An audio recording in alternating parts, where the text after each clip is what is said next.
আসসালামু আলাইকুম এভরিওয়ান, কেমন আছেন সবাই? চলে এসেছি আরেকটা ভিডিও নিয়ে। তো আজকের ভিডিও হলো পালং শাক দিয়ে শুটকি চিংড়ির তরকারি।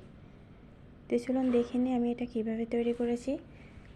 আমি এখানে রেসিপিটি করার জন্য কাঁচামরিচ, পেঁয়াজ, রসুন কুচি করে কেটে নিয়েছি এবং চুলায় একটা প্যান নিয়ে নিয়েছি, দিয়েছি পরিমাণ মতো তেল এবং আমি অপেক্ষা করছি তেলটা গরম হওয়ার জন্য। তেলটা গরম হয়ে গেলে আমি এখানে দিয়ে দেব হাফ টি স্পুন জিরা, আস্ত জিরা। তো দেখুন আমি জিরাগুলো দিয়ে দিয়েছি এবং দিয়েছি সেই কুচানো কাঁচামরিচ, পেঁয়াজ, রসুনের পরিমাণটা একটু বেশি নেবেন এবং মরিচের পরিমাণটাও একটু বেশি নেবেন, কারণ শাকে সবসময় রসুন এবং মরিচ এটা একটু বেশি দিতে হয়, তাহলে শাকটা বেশি টেস্টি হয়। তো দেখুন আমি এটাকে একটু নেড়েচেড়ে ফ্রাই করে নিচ্ছি। আমি কিন্তু শুটকি চিংড়িগুলো আগে থেকেই সুন্দর করে বেছে ধুয়ে রেখেছিলাম, যেহেতু শুটকি চিংড়িতে একটু ধুলাবালি থাকতে পারে, এই জন্য সুন্দর করে ধুয়ে আমি রেখেছিলাম, গরম পানি দিয়ে ভিজে রেখে দিয়েছিলাম। এবং আমি এদিকে পেঁয়াজ মরিচগুলো সুন্দর করে ভেজে নিচ্ছি। ভেজে নিয়েই এ পর্যায়ে আমি দিয়ে দিচ্ছি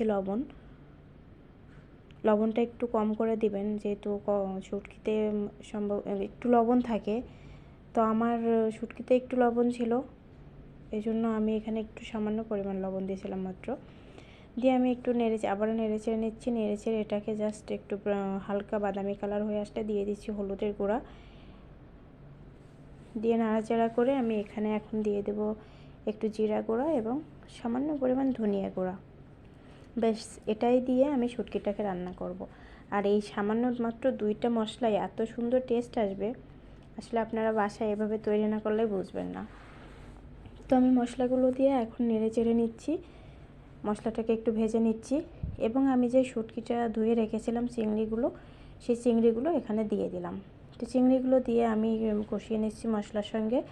কষিয়ে নিয়ে আমি অল্প আছে, একবারে লো আছে, এটাকে অনেকক্ষণ ধরে কষাবো, 2-3 মিনিট যাবত কষিয়ে নেব। তো দেখুন আমার মাছটা কষিয়ে নেওয়া হয়ে গিয়েছে। এই পর্যায়ে আমি দিয়ে দিচ্ছি ধুয়ে রাখা পালং শাকগুলো আমি সবগুলো এখানে দিয়ে দিচ্ছি। আর আসলে পালং শাক আর চিংড়ি মাছ কিন্তু আসলে সত্যি খুব মজে, মানে অনেক টেস্টি হয়, দুটো মিলে অনেক সুন্দর লাগে। আমার কিন্তু ভীষণ প্রিয় এটা।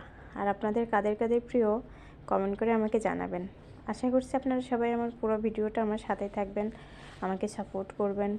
আমিও ইনশাআল্লাহ আমাকে যারা সাপোর্ট করবেন আমি তাদেরকে সাপোর্ট ব্যাক করব, তাদেরকে সাপোর্ট করব, সবাই সবার পাশে থাকবেন। তো দেখুন আমি এখানে শাকগুলো দিয়ে ঢেকে দিয়েছিলাম। ঢেকে দিয়ে আমি 2-3 মিনিট পরে ফিরে এসেছিলাম, এসে ঢাকনাটা উঁচু করে দেখুন শাকটা কিন্তু হয়ে গিয়েছে, প্রায় হয়ে গিয়েছে কমপ্লিট। এখন আমি আরেকটু নেড়ে চেড়ে দিচ্ছি এবং অপেক্ষা করব আরও 3-4 মিনিট। আমি কষিয়ে নেব, এভাবে কষিয়ে দেখুন। আর আমি কিন্তু এখানে কোনো পানি ইউজ করেছিলাম না, এক্সট্রা শাক থেকে যেটুকু পানি এসেছিলো পানিও বের হয়েছিল, তা দিয়েই কিন্তু আমার রান্না কমপ্লিট হয়ে গেছে মাশাআল্লাহ। তো দেখুন এই ছিল আমার আজকের রেসিপি। ভালো লাগলে অবশ্যই আপনারা লাইক কমেন্ট করবেন, সাপোর্ট করবেন এবং আপনারাও এভাবে বাসায় ট্রাই করবেন, ঠিক আছে? তো আজকে সবাই ভালো থাকবেন, আল্লাহ হাফেজ।